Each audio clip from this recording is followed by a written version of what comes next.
Bishop Verrett Catholic School, New Jersey. Teresa waited for Sophia at the entrance to the lunchroom as promised, since it was her first day at a new school, and Sophia was the only one to show her any kindness earlier in the day.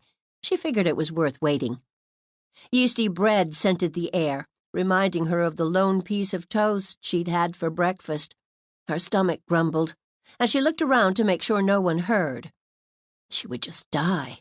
The students would think she came from a poor family and didn't get enough to eat.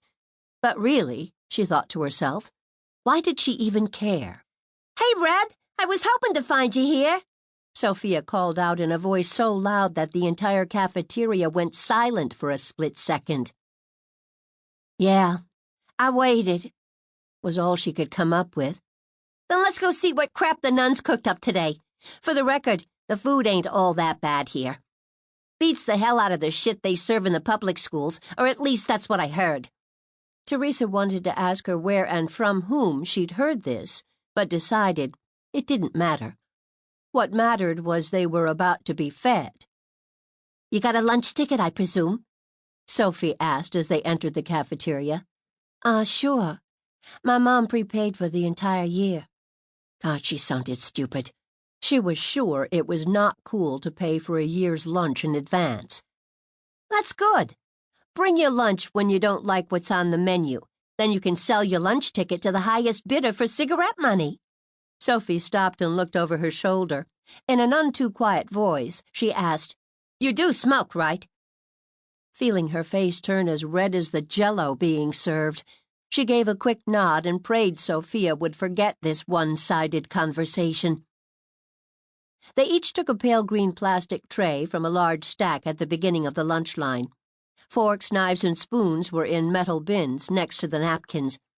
Teresa carefully chose a clean set of flatware and took 2 napkins, even though there was a handwritten sign taped to the napkin holder that read, "Take only 1."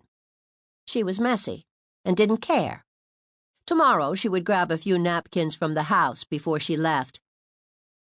"You breaking rules already? I like that," Sophia said. "I do what I want when I want. Screw 'em." Sophia laughed. Teresa wanted to disappear, but no one else seemed to care that Sophia talked like a sailor, so she would go along with the others. Maybe Catholic school wasn't going to be that bad after all. "Sophia, you will report to my office the moment the lunch bell rings." A tall woman dressed in a full nun's habit smacked Sophia on the knuckles with a wooden ruler as she held out her lunch card to be punched. "For what?" Sophia challenged, and again, Teresa wanted to die right there on the spot. Maybe she would choke to death on the red Jell-O that had just been placed on her tray. The nun, whose name Teresa had yet to learn, took Sophia by the arm. "I can see you haven't changed much, young lady. That foul mouth of yours will land you in detention all year if you're not careful. We do not say screw 'em in this school. Do you understand, Miss DeLuca?" "Okay, but what should I say instead of screw 'em, Sister Mary Rose?" "Don't you dare," Teresa said before she could stop herself. Sophia turned to look at her. She grinned. "For you, I won't. But still." She turned back to Sister Mary Rose. "What should I say instead? Is there another way to say screw 'em?" "You are holding up the line. Remember, my office, young lady. Now move along."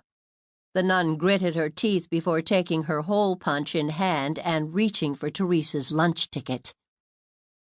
Teresa didn't know whether to follow this wild girl or if she should simply find some other plain, boring girls to have lunch with.